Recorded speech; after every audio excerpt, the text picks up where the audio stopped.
I mean, we had sex and of course, yeah, but that's nothing for Berlin, okay? I have a set, comedy set that I always talk about this. Like here, everything is the other way around. Like for me, having sex is the first step even. Like before I remember this person's name, I know his dick, more like that.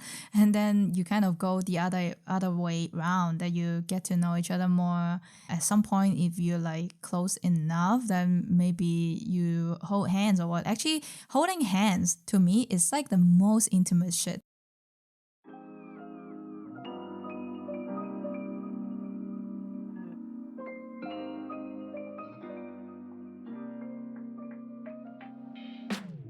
As promised, I wanted to talk about dating in this episode, which is a little bit annoying to me.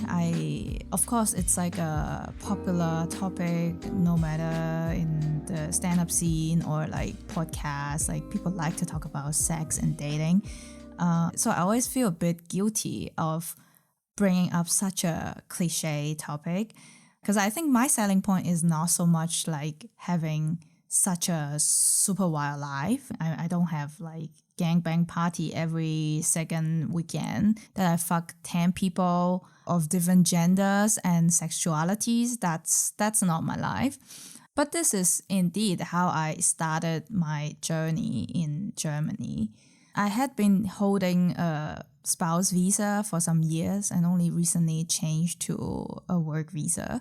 I must admit that in the past, I was a little bit ashamed of having a spouse visa because, of course, I wanted to be a strong, independent woman that rely on myself and just had my own visa for my own, work ability or so, that I wanted to, of course, prove my value as a person to this country, whatever. Yeah, but that was, of course, like looking back, that was definitely an unnecessary shame, because who the fuck cares? Do Germans always ask themselves what's their contribution to the country? I don't think so, right? So I feel like when you are like a newcomer, you wanted to prove a lot of things. But deep down, a visa just means you have a reason to stay here. And being together with a German person who didn't want to move to your country was a big enough reason. So I actually came to Germany first for a working holiday. And during that time, I basically started using different dating apps. It's just like that's what you do, right, in Berlin. So I had a lot of like situationship and dates that, how to say, like without like a big agenda. When I first started using dating app, it was basically like I was bored. I wanted to get to know different people. And of course, I also went to those new Berliner meetups and like to practice my German or just to get to know people.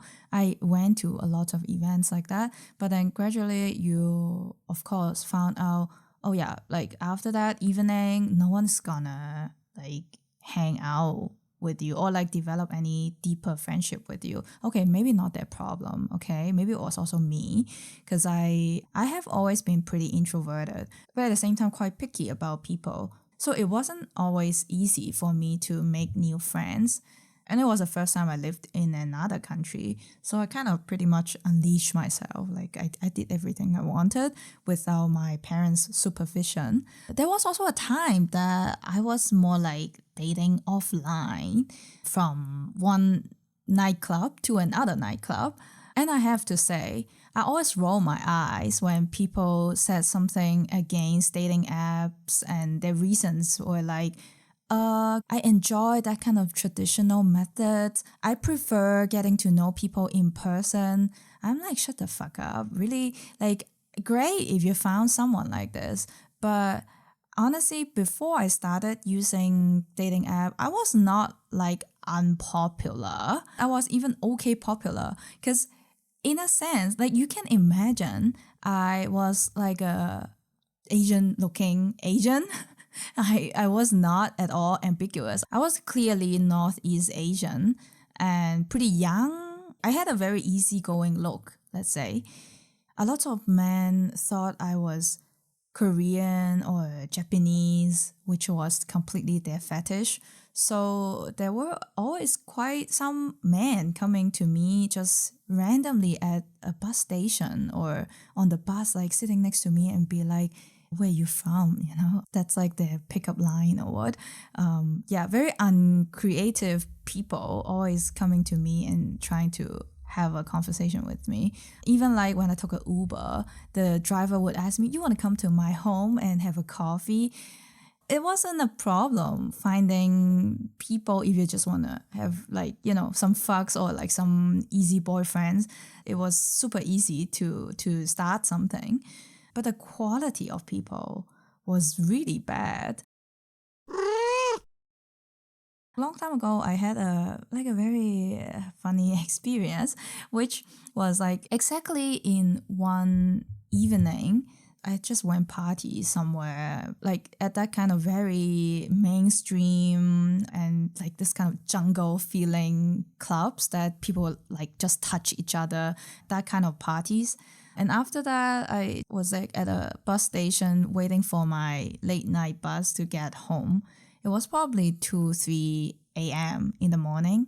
And there was one guy at the bus stop waiting for the same bus. And he started asking me some regular questions like, where are you from? Did you have fun like at the party? For me, it was like, oh, actually this guy seemed pretty polite. And turns out we actually lived super, super close to each other. So I gave him my numbers and kind of started something pretty casual. At that time, I was not thinking that much. I was really adventurous at that time because you like working holiday. So you're working, but also vacationing. This guy started texting me all the time. He just took me to some parks, walk around and talk. His English was also not that fluent, so it was kind of fun. I guess that's probably the same for many people who first time dates a foreigner or like a person who doesn't speak the same language as you, that you just guess each other. And of course, you say a lot of things like, oh, like in German, we say this, that, you know, some idiom things. It was pretty fun. Not so much about his characters or his personality. It was just more like the experience and like this novelty, first time doing this, that made it fun. We didn't have sex and shit. It was really just like hanging out together a lot at midnight. That was also something I quite enjoy because I have been a night owl my whole life. So I always found evening more romantic than daytime. I was working at a fast food restaurant around that time.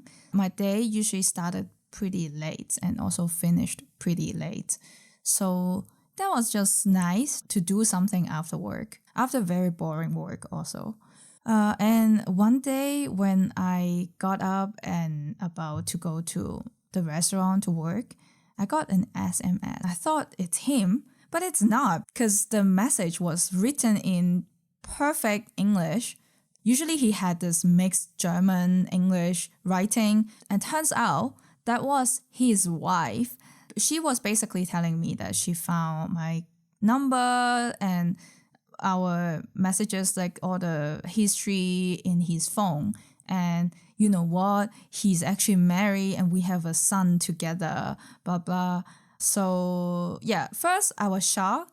But the second thing, I have to admit, I was so excited seeing that because basically I wanted drama. First, I was a bit like, oh no, am I being the bad person that is like destroying someone's marriage? And then I was like, oh my God, this sounds fun. Like, I'm so lucky that I bump into weird dramas. And the 2016 me was like, you want to meet up tonight? So we talk about this.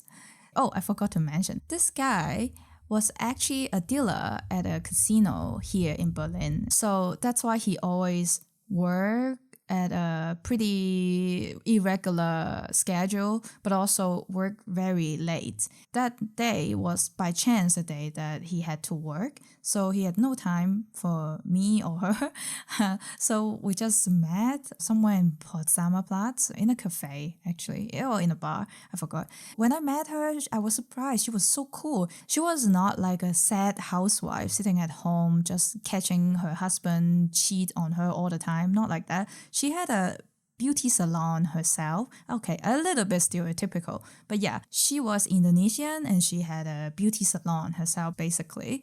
She spoke English and German very, very well. So my first thought was like, why are you with this guy? So I was dating that guy, but at the same time, I was always a bit underwhelmed. Honestly, I didn't find him very attractive. Just, to be completely honest, looking back, I knew clearly that it was not like I loved him or I fell in love. No, nothing like that. It was just like I was bored and this person was always available and he took me to places that I didn't know. So she was like telling this whole story, basically saying that we are already thinking to get divorced. My husband has been cheating on me many, many times. We have a 3-year-old kid together, but he's not a responsible dad, blah, blah.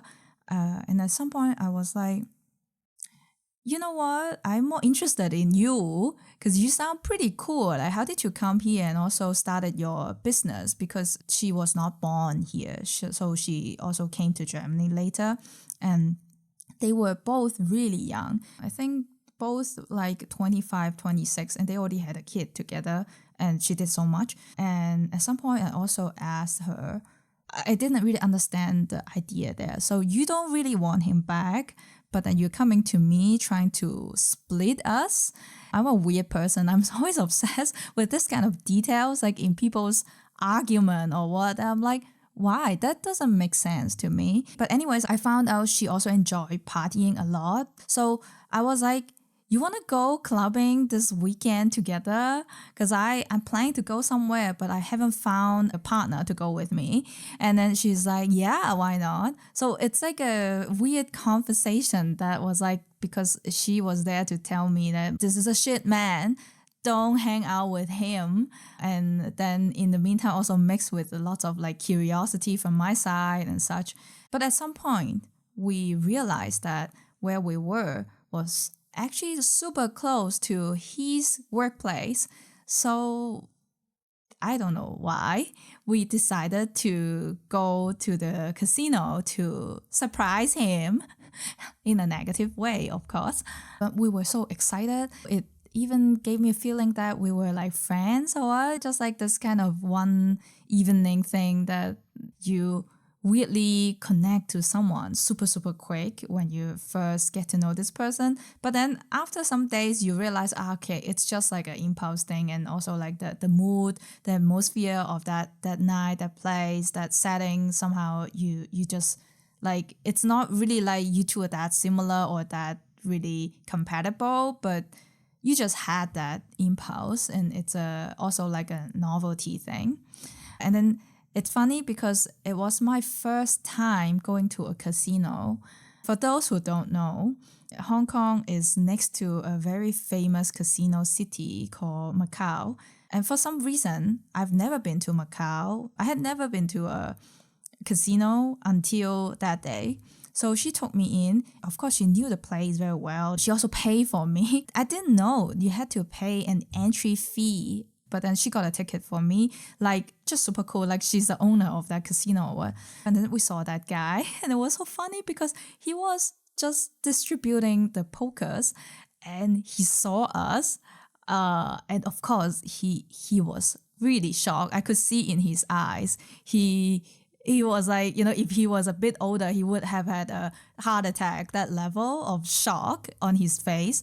But then, of course, he tried to keep himself together because he's at work. So he actually looked pretty professional, way cooler than when he was hanging out with me, showing me around. So he was like a 2 second pause, but then still continue doing his job and distributing the pokers and stuff. At that moment, I was like a bit little bit guilty that I was like, maybe I shouldn't have done this because, yeah, like he's at work. Like, imagine him coming to my workplace because I also work at a restaurant that everyone can come.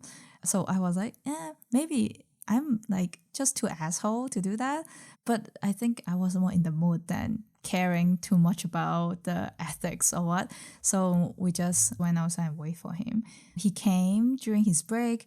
And of course, he was very nice to me and just like turned around to his wife and started arguing with her in German. Very intense. And back then, my German was really like a zero. I didn't understand much, but it's just so obvious. I feel like all couples, when they fight, it sounds a little similar. You don't even need to know the language. They already look like they hate each other so much, but still, they can't really get rid of each other. It's like this love and hate thing, just like some kind of toxicity. He obviously didn't want to break up with me, like break up, quote unquote, because I didn't feel like we were officially together. We didn't do anything really serious. But of course, the wife wanted to cut us. So the wife was asking me, what do you want now? Do you still want to hang out with him? Do you like him? And I told her that I don't have that strong opinions, but I also feel like you guys' problem isn't anything because of me.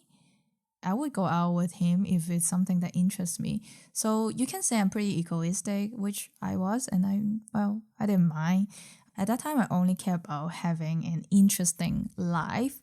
So I just care about the experience. Their marriage already looks shitty enough, so that's not on me. And the weirdest thing was, since we lived so close, we again took the same late night bus to home. It was, of course, very awkward because there were like 2 seats and with 3 people. So actually, in theory, they should sit together, right? They're still like a married couple. But then the guy didn't want to sit together with his wife. And I was just like, okay, I would stand. The guy kept trying to talk to me. And I was also a bit like, oh my God, leave me alone. I just want to get home. Like, okay, it was good drama, but was also a little bit enough for me. And then at some point, of course, they also kept fighting in German. Again, I didn't understand, but I was also honestly deep down a little bit amazed that suddenly so authentic. It's not like textbook, because I was also going to German class. They teach you how to order coffee and like, of course, also how to complain to some customer support people. But then they wouldn't show you how a couple fights, right? So I was just a bit like fascinated, like, oh, that's how it sounds. And I only understood a few words, but not the whole thing, but just like, oh, that's a very authentic German learning materials. Yeah, okay. I sound pretty cold-hearted, but yeah, that was how I felt. I just wanted to be completely honest. I don't care. Basically, that's my offline dating experience. And not to mention, so many times, if I went home after 11 p.m., people would just come to have this kind of conversation and expecting things to develop. So I actually quite enjoy using the dating app that you can be more laid back and relax when you write the message. I'm actually a pretty anxious person, so seeing people in person drains my energy, and I still have that.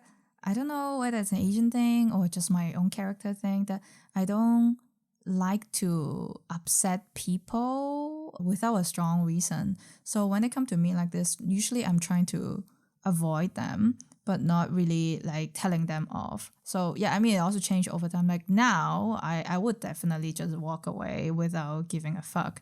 But at the beginning, it was like a waste of time. That's not the conversation you really wanted. When I started using dating apps, that was the Tinder time. Like when Tinder was even a taboo, it was not that common yet. Like people would judge you a lot when you say, yeah, I met my partner in some dating app. They would look at you and be like, "Oh, you're weird," which, I didn't even care about the judgment. The thing is, when you judge me, please just use a better reason, more solid argument. Come on. Like to say something like, yeah, I think when I meet people in person, the people are usually better. That's not even true.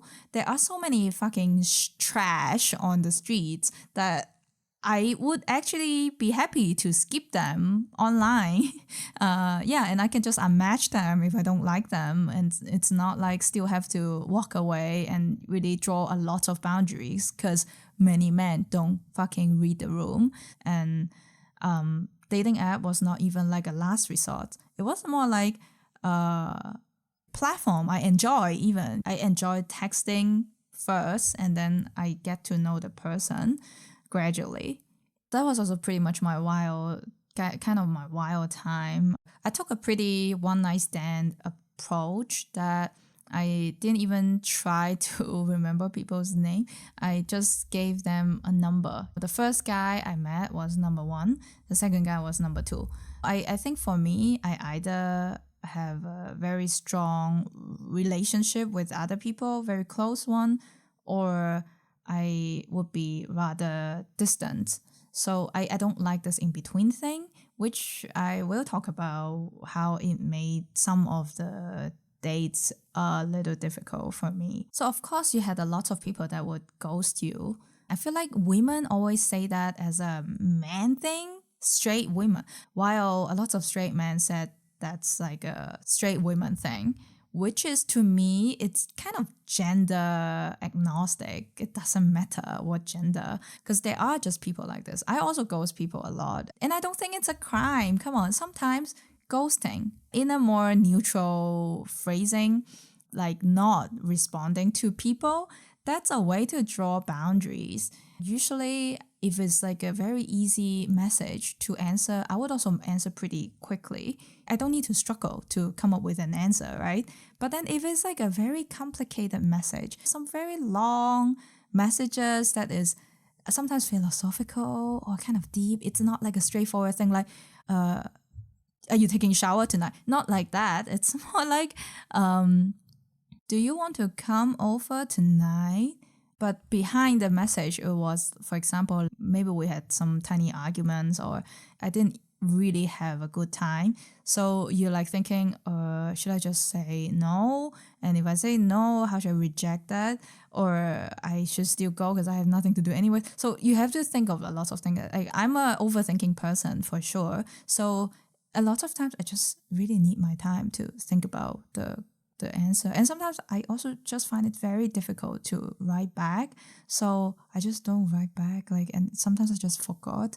It's just hard. And there are so many people I came across in my life that I can't be responsive to every single person for real. Like, honestly, I think nowadays that we have so many tools to communicate, we should rethink about this. Is it like if you don't respond, you just an asshole? Because sometimes not responding is also a way to say no. So yeah, I mean, it sounds like I'm finding excuse for myself, but yes, like I am finding excuse for myself. That when I don't respond, I just don't. I might not feel like it. I might have forgotten it, or I don't know. I just don't know how to answer it. So when people ghosted me, I usually took it quite lightly. Maybe you're just not in the mood. Sometimes it was even like responses that would affect me directly. For example, we had actually scheduled a date for that evening, and still some hours ago, it wasn't sure that if the guy would come. So I asked again, and they didn't even write back to me like 2 hours before, 1 hour before, or even after that evening. So I was always like thinking, hey, don't tell me like 5 minutes before the date and be like, yeah, I'm coming. No, because there's no chance anymore. So for me, that was the only thing that annoyed me a little bit. But usually after having so many dates, okay, like what is many? I don't want to say it like a shitty man. Like my record is to date 50 women at the same time, and I have sex with 20 women at once. I don't want to say it like that. It was not really like a cool record thing because it's not even that much. But there were definitely times that I was writing 6 people at once, but not like having sex with them at the same time. No gangbang. I'm not even too conservative for this. It's more like I'm too lazy for this because I said it, I'm very introverted. So I can't even imagine if you have gangbang and let's say like 5 people. Okay, not even say 5 people. Let's say like 3 people, just like a threesome, usually it's already pretty energy draining for me to communicate with my primary sex partner, because you don't come in and you just put down your pants, right? You come into the room and then you have to chit chat for a while. Like, I think even if the man puts down the pants when you arrive immediately, the dick is still soft. Like, you still have to warm it up. And like both of us, because my vagina is also very dry when it just arrived there. So I had some sex dates that basically we were just there to fuck, but still we would have like a tiny conversation, like no expectation. I'm not even trying to be your girlfriend or what, but just we need to warm the shit up. Come on. I can't imagine how you have like a third person that you have to talk to both of them at the same time. If you're a person that regularly have gangbang, let me know how you do it, because I'm always curious about that part, like how you greet each other and then how to keep the thing going. Also, after you come, after the sex is over, what do you do? Like, thank you for coming tonight and then just go. I would feel super awkward. I'm not just introverted. I'm very afraid of awkwardness. I would just die. Like, sometimes I think of some awkward moment in my life that I have done it to myself or what, I would just like scream in my room. So I always wonder how you do this, the social part, because sex is also some kind of social interaction, right? Apart from the intercourse. And I can imagine if it's like maybe like a 50 people or like a 10 people gangbang party, that could be a bit easier. Maybe you just arrive and then you already see a big pile of human body, naked human body, kind of like on top of each other and already like fucking, and then you can just like take off your shoes, your clothes, your underwears, and then just also climb on top of that human mountain. Maybe you can do it like that. But then with 3 people, I'm sure you definitely have to see each other still like as human, but not just like some fucking, like just some other like living things you have sex with. You can't be that robotic, I'm sure. I saw a lot of threesome scenes in movies or TV series that they always have so much talks. I'm always like, oh my God, I would die. I can't even get wet. I'm pretty sure. Like, if this is like a setting I am running into, I would be like, you know what? Maybe let's just open a bottle of wine and then we just have some drinks and then we go home. Maybe we just do that. Going back to the ghosting thing, I had a date that he really had a problem penciling down the date, and he had a problem with commitment as well. I was not even asking much from him, okay? We were very friends, so it was definitely more like a friends with benefit situation, that we were just both going through a very difficult phase of our lives. That was the time that I broke up with my ex, and he had some basically anxiety. He was also going to a therapist and blah. So we just enjoyed the talks and seeing each other sometimes, because I think we had a lot of good conversations, but definitely no crush. So I was always asking him very just transparently, dude, I'm not really falling for you. You're not falling for me either. Why can't you just be more direct? Just tell me what you want. He's always like, yeah, it's so fun hanging out with you. Definitely want to see you another time. And yeah, we really had good time together, very relaxed and not so much guessing, because again, when you are not romantically attracted to someone, then you're more sane as well. That's another tip I want to put here, which is when you see your dates in some kind of like romantic setting, please make sure you fab before you go there. I'm pretty sure sometimes you're just horny, and when you're horny, your brain is not functioning normally, that you would think, oh, that's the one. No, that person is not the one. That's just the dick of that night.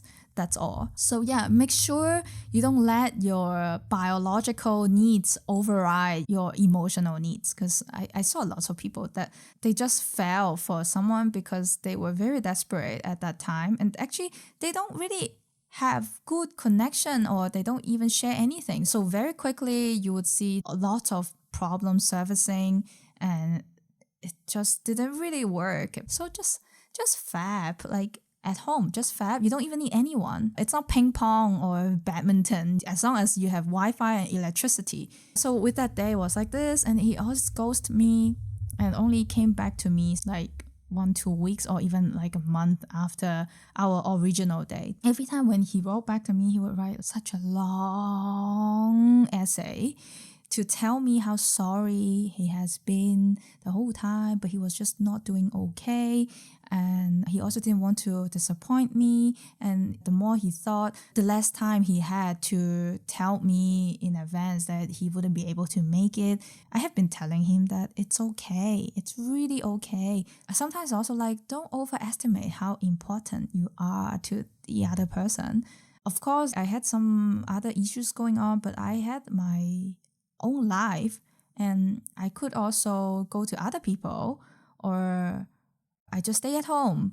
But if you are worrying anything about disappointing me, that's the least you should think about. So that's something I've been telling him, and I think it's just hard for him because that's the way of communication. So what I want to say here is that many people who ghost others, they actually tend to be people who overthink. So they are not that kind of heartless assholes in many people's imagination. Like, that's a stereotype, right? You must be an asshole that you don't care about others, that you don't write people back. No, actually, a lot of times from all the people who have this tendency, I know, including myself, usually when I don't write back, that's a time I care. If I care about that person, yes, that's a time I hesitate and like don't know what to write because I don't want to hurt this person's feeling, and I also don't want them to overthink. And again, I'm not trying to say that ghosting is a very good behavior. I just think it's not as evil as some people think. That's what's behind the scene, basically, when people are struggling to write back. That was a number 9, I think. That's his number. And I remember sharing this numbering approach with some more serious dates. And they were quite shocked. They definitely felt like, oh, I was not respected as a human. You don't even bother memorizing my name, but just give me a number. What the fuck? And here I have another perspective. Again, it's not so much about I want to be a good person. I'm just like presenting another way of thinking here, which is I told them I have a friend who, in university time, who never really bother to save people's numbers in her phone. When you look at her phone, everything was just like numbers. But you know what? She actually remember people's number. When someone call her, even though it's just like a chain of numbers shown on the screen, she would know who is calling. When I first got to know this, I was also a bit surprised. Like, oh, okay. That's like flip around, because I'm sure it takes a little bit more energy to remember someone's number than like just have that saved in your phone. It's of course very intuitive to think, oh, if I save this person's number, I care about them. Same as like if you follow someone on social media, that means you care about them. A lot of people are not like this. Like sometimes even more the opposite, that you care about someone too much that you don't want to save them in your phone, because especially if you are having something pretty complicated with this person. Come on, it's Europe. There are so many people with same names. I forgot already how many Philips I've dated or I've met. Like, you guys recycle your names all the fucking times. So I was like, yeah, like even if I remember you're like Philip or Stefan or John, does it matter really? When I gave people these numbers, I always remember my number 1. I also remember my number 2, 3, 4, or 5. Like I remember everything we've done together. It's also some years apart. So I did forget people's names, but then I remember the person. I remember what we've done together. So how to say, of course, I'm like probably more heartless than a lot of people, but I'm also not as heartless as some people think. For example, I had a number 11. He was very nice to me. He was really, really kind, like a very nice person. He also was very considerate, just like remember a lot of things I said. We were just casually dating, okay? It was not yet anything serious. He made a cake for me that I was really surprised. I just mentioned that, that I saw it in a supermarket, but I don't know how to make it. I'm not a baking person. It's called mole cake. It's named after the animal and with cream and banana inside, very soft. I liked it a lot. And I just casually mentioned that. And he made the cake for me next time when I arrived. So I was really shocked. I mean, I was touched, but at the same time, a bit sorry about not being able to respond in the same way. So yeah, I remember lots of details like this. Doesn't mean just because I name people with some numbers doesn't mean I don't see them as people. Though in the end, I didn't develop anything really further with this guy. I mean, we had sex and of course, yeah, but that's nothing for Berlin, okay? I have a comedy set that I always talk about this. Like here, everything is the other way around. Like for me, having sex is the first step even. Like before I remember this person's name, I know his dick, more like that. And then you kind of go the other way around, that you get to know each other more. At some point, if you're like close enough, then maybe you hold hands or what. Actually, holding hands to me is like the most intimate shit. Like it's more than getting married almost. Like I think, okay, I'm exaggerating a little bit, but definitely the sexual intercourse thing is not, I don't need to like someone super, super much to do that. And then coming after, I would say kissing. So having sex with someone I don't like super much is easier than kissing someone I don't like. So I could even have sex with someone I kind of hate. I don't mind that. But then for holding hands, somehow I find it super intimate. Maybe it's more like a couple thing. Sometimes when people wanted to hold my hands when we fuck, I was like, stop it. I don't want, like, just go away. Or like I would still hold it. In my mind, I'm already like, oh, please, like if I have a dick, my dick gets soft immediately. That really debones me. I'm like, we're not there yet. I still remember this number 11. He studied philosophy. I mean, cliche, right? I feel like a lot of men I dated, they either study philosophy or they were into philosophy. Maybe if we talk about Hong Kong, that's the most unpopular and edgy subject you can ever choose, for real. He was growing weed and mushroom in his room. He also volunteered at some shelters and such. So he also shared a lot of fun homeless people stories that, that's homeless people that kind of chose to be homeless themselves. Like he told me those that are begging on trains and such or bus, they actually make quite lots of money. Not very consistently, of course. I'm not saying it's easy, just saying like he shared a lot of fun facts. And he also had a lot of mushroom that he actually smuggled back from like when he was doing like some exchange program in Argentina or like just somewhere in South America. And then he was growing that in his room, and actually very scientific because you have to grow, you need to know big agriculture. He said he was not really selling that. And before that, he also grew weed that he said he was selling a little bit, but mostly more like as a hobby that he gave people as like a gift. But then it just like drain all the electricity too much, because if you want to grow weeds at home, you need to have the lights on all the time. They're very light sensitive.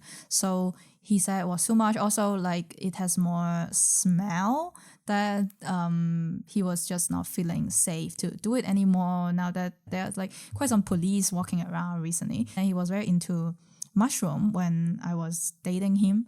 That he shared a lot of really fun fact about growing mushrooms, and also explained to me of course the good trip, bad trip thing, like that kind of mushroom, what could it do. Usually as gifts, he would just put the mushroom in like a jar of honey. I was like, oh, that's actually quite cute. So you have the mushroom, but you also have like the honey. If you put the mushroom into honey, it will never rot.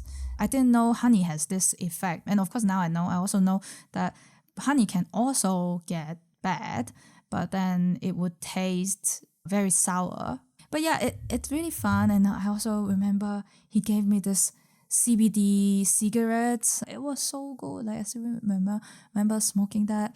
I smoke more back then. I don't really smoke now.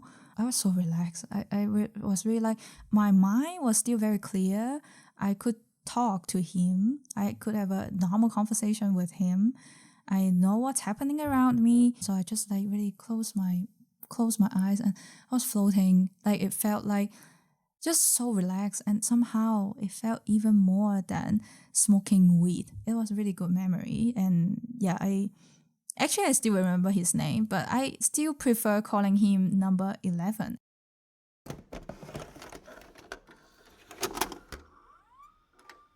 Life hack. I feel like I'm really running out of life hacks. So about hair. If you are like me who lose a lot of hair and also have the tendency of getting bald, you will be interested. So yeah, I don't know why, but maybe like hormone change. For some reason, I started losing a lot of hair when I was around 20. I've been really looking for different solutions, and of course also testing different things and finding the reasons, because my hair quality was okay. They just got thinner and thinner. It's like when you dry your hair after you washed it, I would see like just the whole floor with loads of hair. Like that was pretty scary. So I've done many things. Like first, I definitely changed my shampoo. That really depends on people, because for me, I actually have pretty oily skin. But I also learned that if your skin is too dry, then it could also make your hair super oily. So you have to first find out whether you are actually oily skin or actually super dry, too dry that your skin starts to give you more oil to make it less dry. Like you have to really find this out. I changed to some more natural, organic shampoo with a volume focus. It didn't really change that much. What was the game changer was definitely that I started washing my hair twice. No, not washing my hair twice, more like shampooing my hair twice. I wash my hair only every second day because otherwise it would be too dry. So I do it every second day, and usually I shampoo twice. So I just shampoo very fast and then I rinse it off, and then I shampoo again and rinse it off like that. And that actually helped me a lot. And of course, you shouldn't scratch your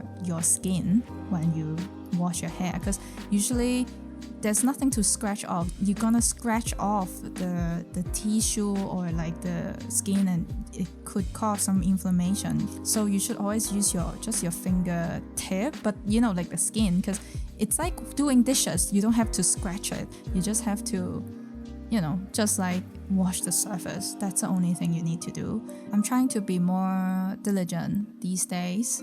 I also feel like I start to know the flow better, that making one episode isn't that much work for me anymore. Yeah, that's all of this episode. Talk to you another time, and bye for now.